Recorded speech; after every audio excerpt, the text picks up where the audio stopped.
Advanced pain clinic. నొప్పి మాయం, surgery దూరం. For appointments 9155515563.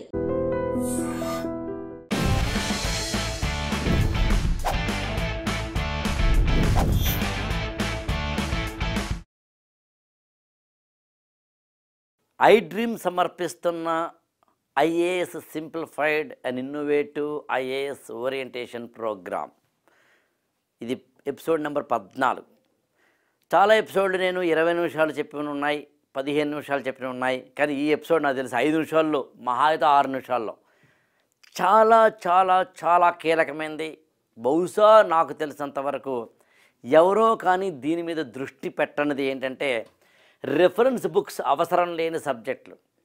సివిల్ సర్వీసెస్ ప్రిపరేషన్లో మనం ఉన్నప్పుడు కాస్త అటు ఇటుగా యాన్షియంట్ ఇండియా కానీ, మిడివల్ ఇండియా కానీ, మోడర్న్ ఇండియా కానీ, కల్చర్ కానీ, పోస్ట్ ఇండిపెండెన్స్ కానీ, వరల్డ్ హిస్టరీ కానీ, లేకపోతే కనుక సోషల్ ఇష్యూస్ కానీ, జాగ్రఫీ కానీ, ఇలా చెప్పుకుంటూ వెళితే to the best of my knowledge ఒక 15 నుంచి 19 సబ్జెక్టులు ఉంటాయని నాకున్న అంచనా.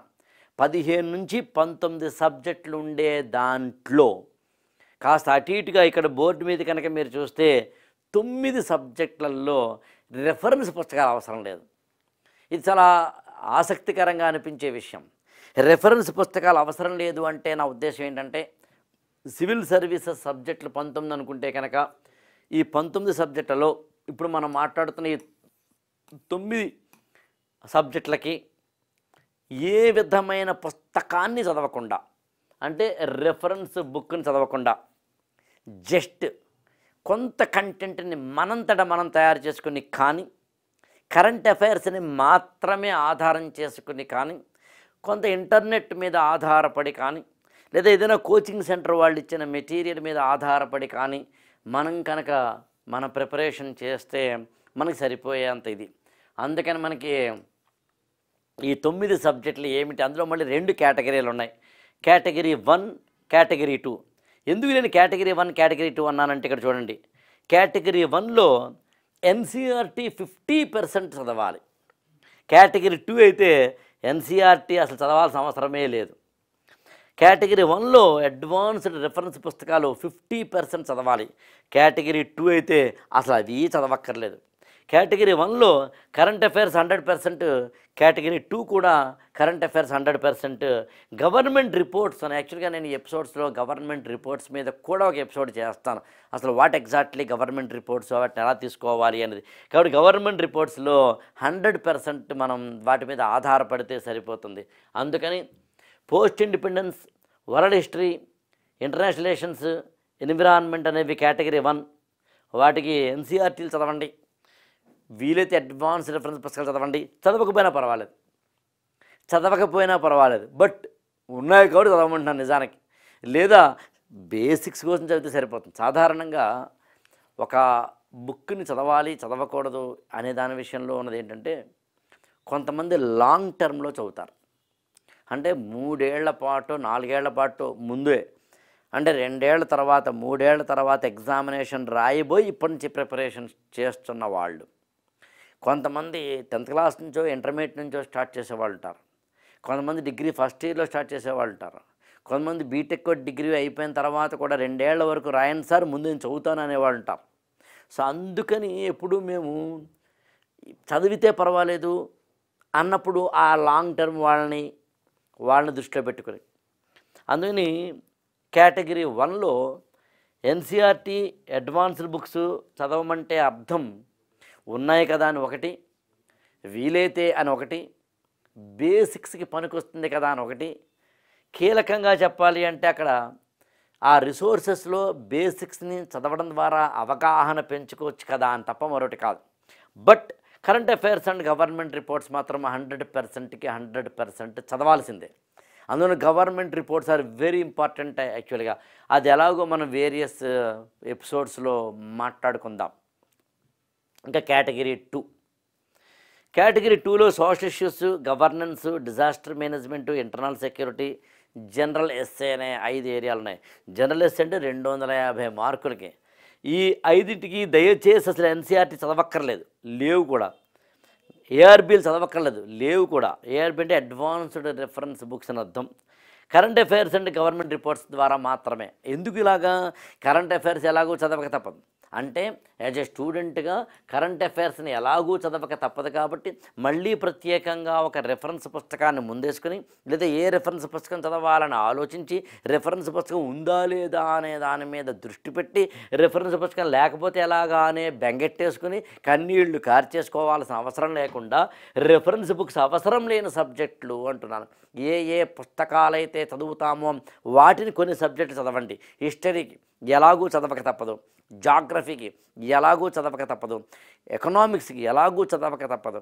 కానీ ఆ మాటకు వస్తే కొంచెం షార్ట్ టర్మ్ ఉన్నవాళ్ళు, అంటే తక్కువ టైం ఉన్నవాళ్ళు, తక్కువ టైంలో సివిల్ సర్వీసెస్ అవ్వాలనుకుంటున్న వాళ్ళు, వాళ్ళు ఎకనామిక్స్ లాంటి వాటి కూడా నిజానికి రెఫరెన్స్ బుక్స్ చదవాల్సిన అవసరం లేదు, కరెంట్ అఫైర్స్ ద్వారా మాత్రమే చదువుకోవచ్చు.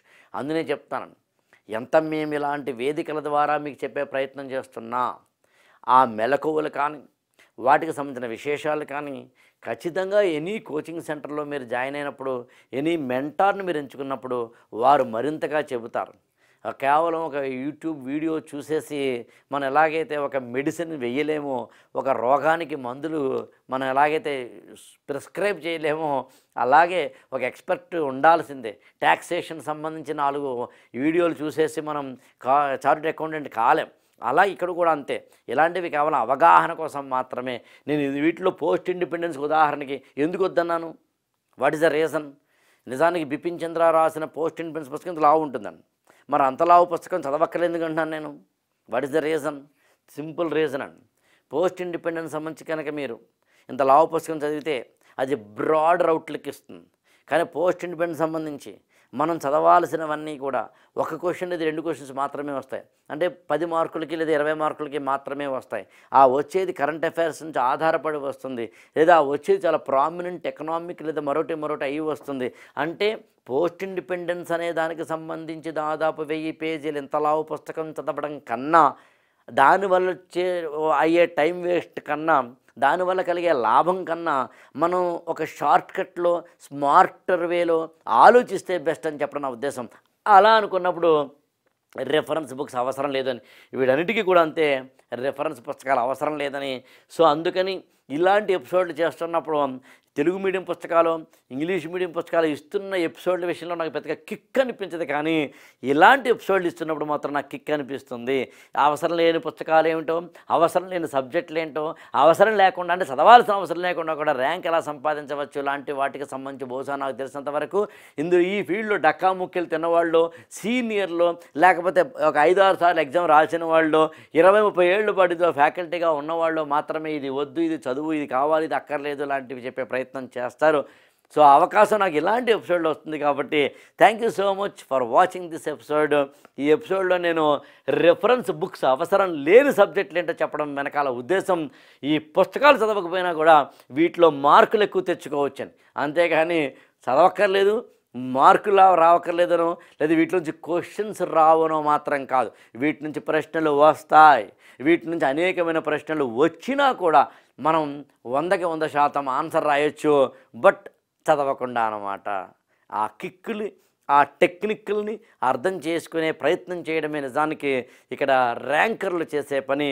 మాలాంటి వాళ్ళం, ఒక అమెచ్యూర్ స్టూడెంట్ అయిన మీలాంటి వాళ్ళకి అందివ్వాలనుకునే ప్రయత్నం ఇది. ఐ డ్రీమ్ చాలా సగర్వంగా సమర్పిస్తున్న IAS simplified and innovative IAS orientation program episode number 14కి సైన్ ఆఫ్ చెప్తున్నాను. ఎపిసోడ్ నెంబర్ 15లో మళ్ళీ కలుద్దాం.